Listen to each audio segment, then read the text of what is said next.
Well, hello everyone. I'm reporting back from Van Life Central. We have Erik in the driver's seat. He's been driving across the country, he says, for what feels like years now. And we've just, stopped in live to see what his life is like on the road. Over to you, Erik. There are too many trees. We drove the roughest road in Canada, the DEMPSTER Highway. It was beautiful, but it drove us crazy.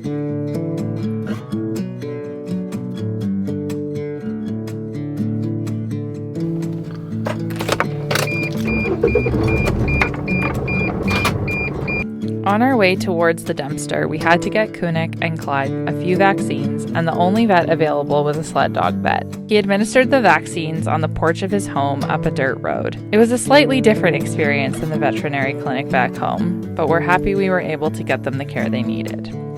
Oh, and we sent some postcards to our family too. You excited? I am very excited. I have wanted to do this highway for so many years now. I don't know why. I don't know why. Apparently it's terrible. It's a bad road. But it sounded cool and I am very, very excited to start. You're a weirdo.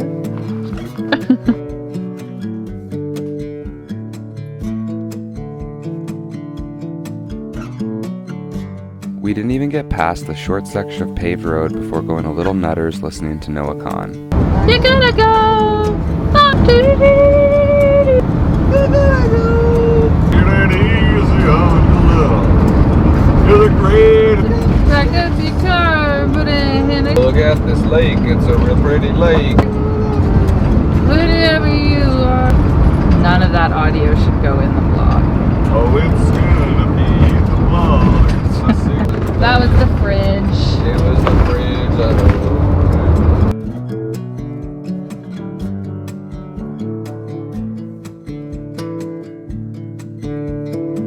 The first big stop along the way was Tombstone Territorial Park. We started a hike but weren't exactly enjoying how thick the trail was. Bushwhacking may not be for us.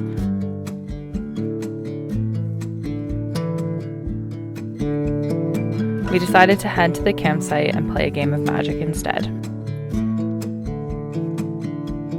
Congratulations on your first Magic win.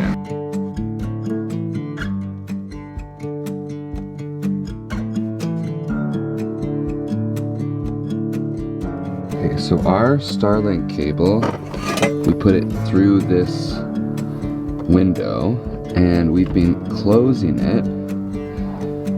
But even then, there's just ever so much space for the bugs to come in. So when it's really, really buggy, we need to cover this hole or we get eaten alive.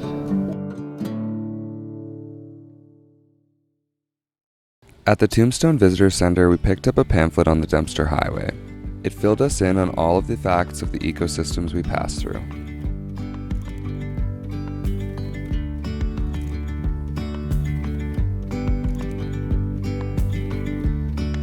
What isn't shown in the video here is that everything was increasingly becoming covered in a thin layer of dust. While the drive was stunning, it certainly was difficult to keep anything inside the van clean, including ourselves and our food. This road is seriously dusty and my nose is just absolutely plugged. This is gravel. Oh, that felt really good actually. Did it? Yeah, I think you should do this too. Okay.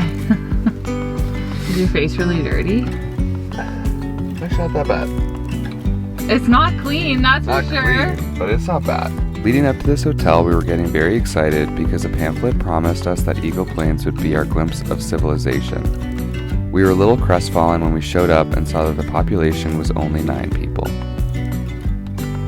Erik just went in to go get gas, and he had to go in because neither of us know how you might use one of those guys.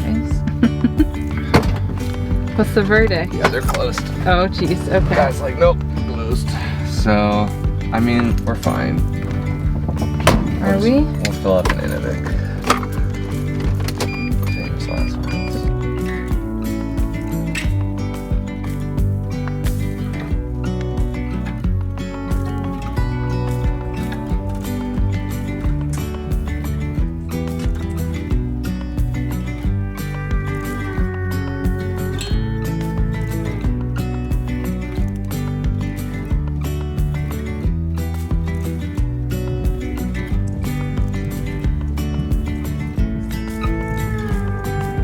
Just outside the Northwest Territories, the weather changed quickly and our visibility decreased significantly. So what do you want to do? I don't know.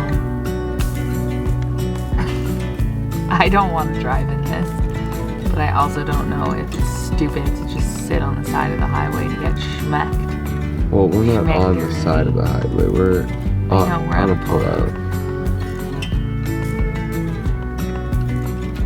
It has to go away at some point, right? Yeah, maybe in a couple days. Maybe Days? Maybe in an hour. Who knows? You're being so exaggeratory. It just happened. It's gonna go away. No, it happened because we got up to a high elevation.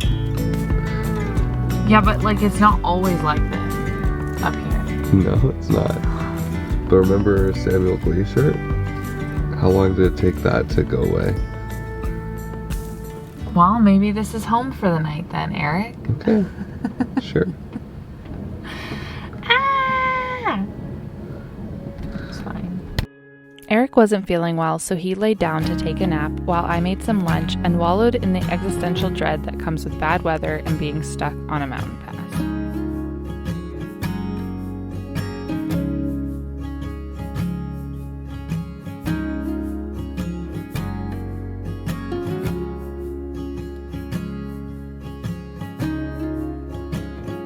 Once Erik woke up, we decided to take it nice and slow in order to find a better place to stay should the bad weather continue.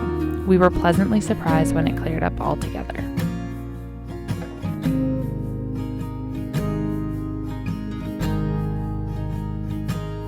In total, the Dempster is 737 kilometers. And 737 kilometers feels a lot longer when you are constantly dodging potholes, rattling, and generally feeling like you're getting thrown around in your vehicle.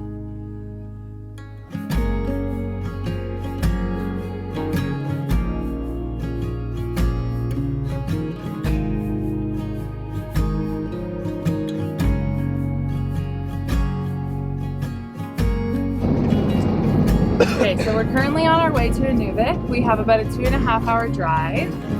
And we woke up this morning feeling a little confused about what to do with ourselves. I think the wilderness is maybe getting to us a little bit. The shiny ribbons and bows, I think, of van life have maybe worn off a little of like the initial like, woohoo, we're doing it. And now it's like, okay, we're doing it. Like, what does this mean? What do we find joy in? Like, what balance do we need to strike between like trying to create content and also being offline? I think one more thing is like, I feel like we've been really honing in on the wilderness side of things, which is great, but I feel a little sense of like, we're driving through these places we'll maybe never be to again.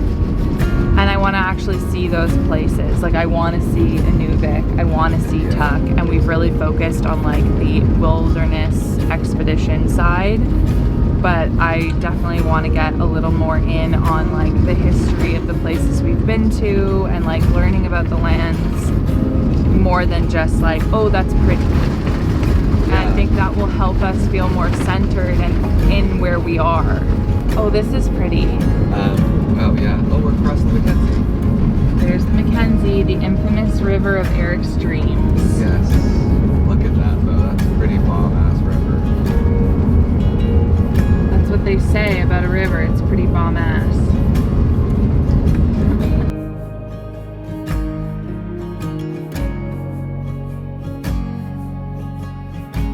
We can't stress how beautiful the Dempster is, but Co and I felt quite lonely and isolated along the drive. It wasn't what we expected to feel being surrounded by the nature we usually crave so deeply. I guess on a journey like ours, there are going to be highs and lows.